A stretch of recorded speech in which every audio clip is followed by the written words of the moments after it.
So Liverpool held to a disappointing 1-1 draw by Luton Town at Kenilworth Road this afternoon. The only real highlight of the game was that moment at the end from Luis Diaz, a really emotional moment for him with his ongoing family situation. But apart from that, you have to say really it was an afternoon to forget for Liverpool. I think this run of fixtures that they're in at the moment looks really, really kind on paper, and you thought this is perhaps an opportunity for them to make a statement that we're not just in a top 4 race this season, we can challenge for the title. And I thought, they needed to get a run of maybe 4 wins in the build-up to that away trip to City after the international break. But they've obviously fell at this second hurdle here against Luton Town, a really disappointing draw against a side who've really struggled since they've come up to the Premier League, but they didn't look like that today. They made things really, really difficult for Liverpool, and I think this for the Reds has got to serve as a little bit of a reality check. Like I say, so much hype around this, and could they even be in a title challenge this season? But dropping points to sides like Luton, who've struggled like they have, I don't think they look like a side who could challenge the title today. They look like a side who are going to be in that battle for top 4, and that is, of course,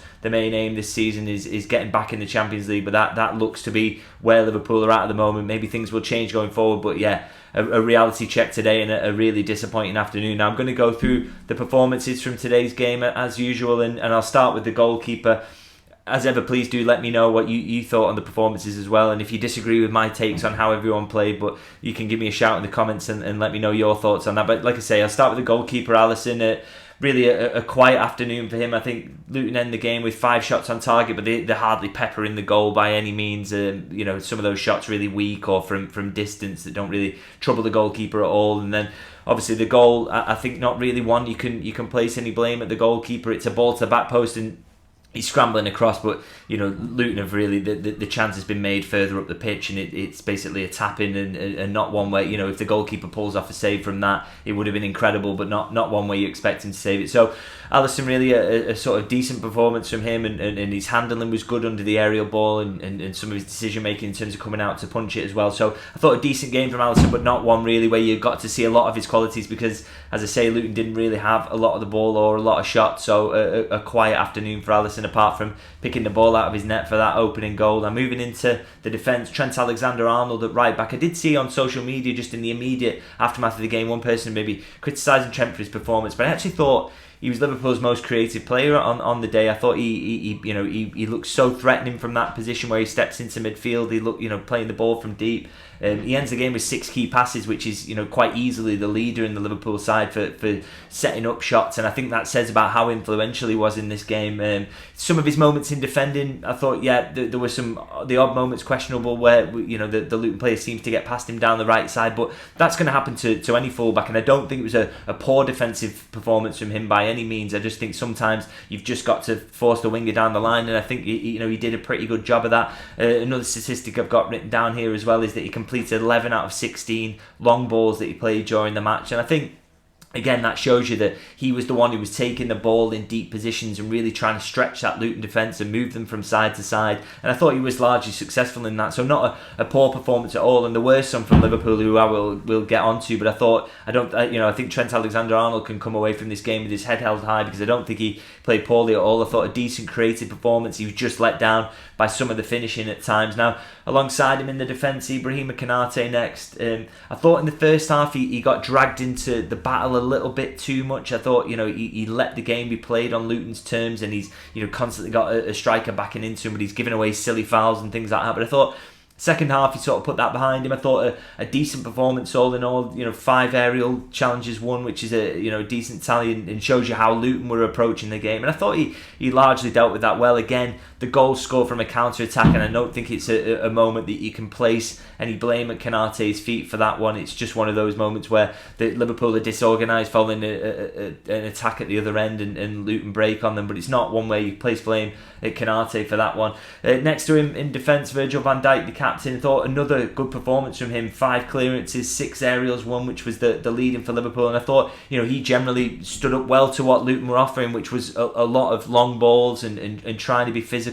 I think they did try and peg onto Konate a little bit more, which is why he sort of, like I say, he was maybe involved in the battle a little bit more. But I thought Van Dijk excellent in everything he did tonight, and although Liverpool don't come away with a clean sheet again, I don't think he can face any criticism for that. There was actually one moment as well where a ball goes in behind him and he really puts the afterburners on to just show that he still has that pace that people are seemingly desperate to suggest that he doesn't. I think he's been really good this season, and I thought today, even though Liverpool don't get the win, I thought Van Dijk performed impressively for me. I thought he played really well. Now, elsewhere in the defence, I go to left back, a bit of a surprise pick in that position. Joe Gomez, obviously would have expected maybe Kostas Tsimikas to be in for this one, and Gomez, I have to say, I thought individually actually played quite well. He wins 5 tackles. He was always an outlet on the left-hand side. He's offering for the pass at least. I think the biggest problem with his performance is not necessarily what he did individually. I thought he played well. He stuck to his task defensively. He did the job that was asked of him.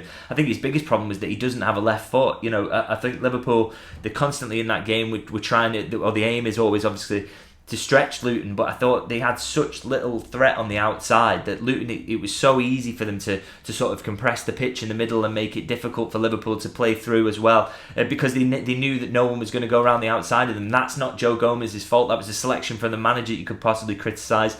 Should it have just been Kostas Tsimikas in from the start for this one? And I think it was particularly pronounced that they didn't have that outlet down the left-hand side, because Trent AlexanderArnold was doing what he usually does, which is come inside into central midfield and try and dictate the play from there. So Liverpool just completely lacked width, really, because every player they had really on the pitch was trying to cut inside, and that goes to the forwards as well. Jota and Salah starting up there, so really no width. And though you can't criticise Gomez for him, I think he was part of the symptoms of that, because he's getting up the pitch or trying to, and having to cut back inside an awful lot. So I think Luton found it very easy to defend. But as I say, I don't think Gomez should be criticised for his performance, because I thought he did everything he did to a high level. It was just I just think he was the wrong pick in that position, because I think Tsimikas and having a natural left footer and having someone who could keep the width there would have been a better pick for Liverpool. So just moving to the midfield now and starting to hold the midfield role with Alexis McAllister. I thought this was a game where Liverpool have 74% possession, and I think McAllister, we have this debate every week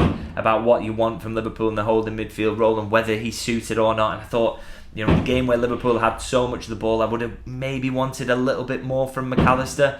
I think I didn't think a great performance from him. There were some moments where he shows his potential in that role in terms of firing little balls into the sort of the gaps in between Luton's formation, but it didn't really happen frequently enough, and particularly because he saw so much of the ball, I would have quite liked to have seen a little bit more from him in a game like this. And also, you saw one of his biggest weaknesses in the goal that Luton score. When they get away on the counter, McAllister just looks so slow getting back, and it becomes obvious quite early in the move what's going to happen, that the ball is going to go out to Luton's right hand side and get fired back in the middle, and you just knew that the McAllister wasn't going to be able to get back into and fill that hole in his central position, because he's just not quick enough. I mean, you can't give too much criticism, I suppose, for that. The manager knows what his physical qualities or his physical deficits are, so deploying him in that role, he already knows that things like that are going to happen. But I think you did just see that little weakness sort of hurt Liverpool in that position. And Fabinho, in his pomp and when he was at his best, would he have been better at getting back in and filling that position and maybe covering his lack of pace by knowing where he should sort of be on the pitch and where that gap is going to emerge? It's a tough one to ask, but I thought McAllister not a particularly fantastic performance from him, and his pass completion rate was around 85% as well, which shows that Luton were having some success in getting in and around him and cutting off passing angles and being able to pinch the ball off him as well. So not a fantastic performance from him, I thought. Alongside him in midfield, Dominik Szoboszlai.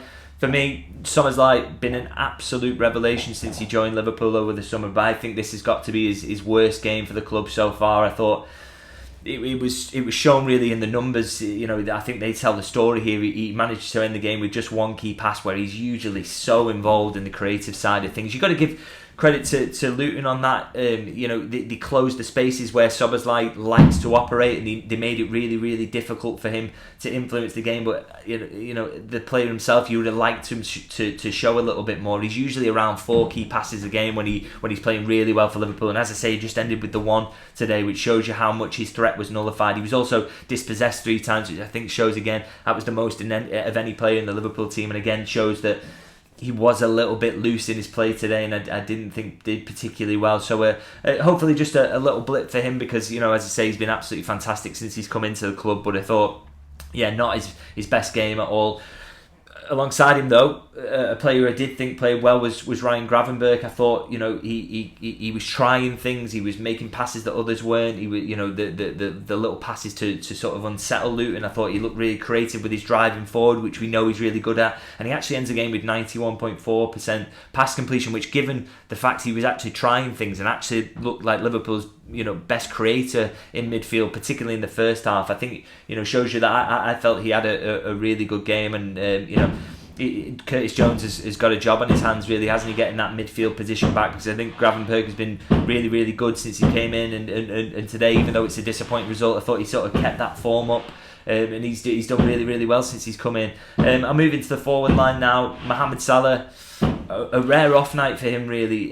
He ends the game with, I think, a couple of shots to his name and a couple of key passes, but I just don't think he played particularly well. I think he just didn't threaten Luton in the way you would hope. I think part of that, again, is because Luton were finding it so easy to compress the pitch and making the gaps so small that players like Salah didn't have a lot of room to operate in, and that makes things difficult for him. But you do wonder whether the fact he played in the Bournemouth game, did that add some fatigue into the legs? Did that make it a little bit difficult for him? I know Liverpool's options in the forward line were hurt for that game, and obviously they didn't have Diaz for it. Ben Doak was injured as well. He was potentially a candidate to come in. So you do wonder whether Salah starting that game is maybe hurting him a little bit. You could actually say for Szoboszlai, who's barely featured in the midweek team this season, is it any coincidence that he goes to Bournemouth and plays at Bournemouth and starts the game, a surprise starter for that one, and then puts in his worst performance so far for Liverpool in this game? Maybe that's one that Jurgen Klopp really has to factor in and think about going forward, the effect that those midweek games maybe could have on the Sunday, because I think we saw some evidence of that. Now move elsewhere in the forward line and talk about Diogo Jota as well on the other wing. Again, he was hurt by the fact that he didn't have Gomez going around the outside of him. That meant there was very little room when he was trying to cut in, which was all he's going to try and do when he's playing in that left wing position. I thought in a game like this where Liverpool, you're up against a really physical side like Luton, I think sometimes for Jota that can be a struggle. He's not a massive player. He's not surprisingly strong in the way that Salah is, so sometimes his hold-up play can suffer, and I thought he was a little bit peripheral up until he was brought off here. I thought he kind of struggled to get into the game. He has one really decent chance in the first half that he almost does the keeper with the eyes and puts it into the near post, but apart from that, didn't have a massive influence on this game, and I think he'll be come away and probably be disappointed with his performance in this one. As I say, struggles when it can be a bit of physical like that and not really the game for him, you think.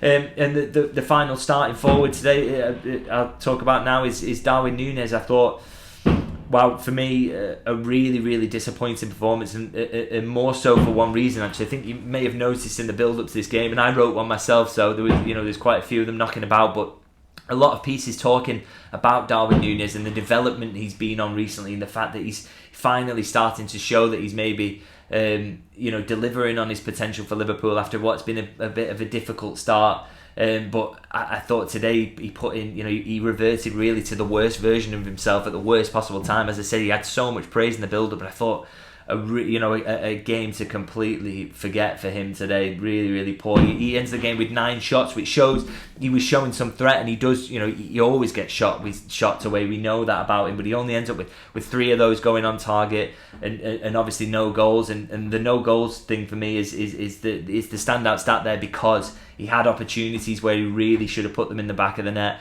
There's one in the first half, a brilliant ball over the top by Trent AlexanderArnold. He does the difficult bit, which is the control, gets the ball down in the box, but then he just tries to just take the skin off the ball almost in terms of going for a power shot when really he could have just guided it inside footed, and then it hits the bar and goes over. I think it's just an opportunity he should have done so much better with, and obviously a key moment in the game where Liverpool, they could have gone ahead and this game would have been totally different. And there's another one in the second half where Salah gets a headed chance. He miscues it. It falls to Nunez at the back post, and he completely skies it. Now, the linesman flag goes up for offside straight after it, but actually the replay suggests that he would have been onside, and it's a really poor miss from Nunez. It's basically an open goal from around 4 or 5 yards, really, and he blasts it over. And I think, again, that was when the game was 0-0, and you think that, if Nunez is really going to deliver on his potential at Liverpool, he has to start putting chances away like that. I think, you look at Erling Haaland, for example, you can find an easy compilation of chances that he misses throughout games, but I think in moments like that, he doesn't tend to miss two sitters in a game. You know, if you give him two opportunities, at least one of them is finding the back of the net. And I think Nunez is struggling in terms of getting that ratio right. You know, his miss today was so poor, and you could say that really he's cost Liverpool the game with his misses today. I think it's unfair to put it all on one player, because there was, as I say, going through the players there, I think there was a few poor performances in this one, but strikers are there to win your games, and I think in this one Nunez really didn't do that, and that's disappointing because it feels like a backward step. He's done so well recently. We want to see him continue on that trajectory, but this, a real step back today, and hopefully he can put it quickly behind him, but really wasn't his game tonight, and I think Liverpool would have won the game if he'd have played even a 7 out of 10 game really, and it just didn't happen for him today. Now, a couple of substitutes I want to talk about as well before I wrap up. Luis Diaz, incredible really, and testament to his mental strength that he's even on the bench for this game tonight. With everything that's going on in his personal life, we pray for good news on that, and hopefully we hear something soon. Jurgen Klopp suggested it's going in the right direction. Hopefully we'll hear something positive soon, but the fact that Diaz is made himself available, and then he comes on and he gets a goal, the late equaliser, in the way that he does, I think just says everything about him as not just as a footballer but as a person. An incredible moment, an emotional moment for him. And also key for Liverpool to avoid defeat as well, so that feels significant as well. So incredible from Luis Diaz to be able to do that with everything that's going on for him at the moment. And I also wanted to talk about Harvey Elliott. He's been so good off the bench this season, but he comes on again today as well and gets another assist. It's a brilliant ball to the back stick. Diaz gets up for his man, and he gets up early to win the header and does really well with that, but it's a beautiful ball to the back stick that keeps everyone on side. And I think Harvey Elliott is just he's going from strength to strength at the moment, isn't he? And long may that continue in terms of his impact off the substitutes bench. You want to see him bring it a little bit more in terms of starting games, but I thought again another crucial contribution from him today that keeps Liverpool from suffering defeat in a game where they hadn't really deserved much and had struggled a bit. So that sort of wraps it up in terms of my thoughts on the players and the performances. You agree or disagree? Please do let me know who you thought was Liverpool's man of the match, what you think went wrong for Liverpool today in terms of getting that disappointing draw, and how you thought the players individually performed. Who was your standout, or who was your worst player maybe even in today's game? A disappointing result, as I say. As ever, I'm going to ask you to like and subscribe as well if you're enjoying my Liverpool content. Plenty more to come. The games are coming thick and fast at the moment, and I'm sure for that reason that I will see you guys very soon.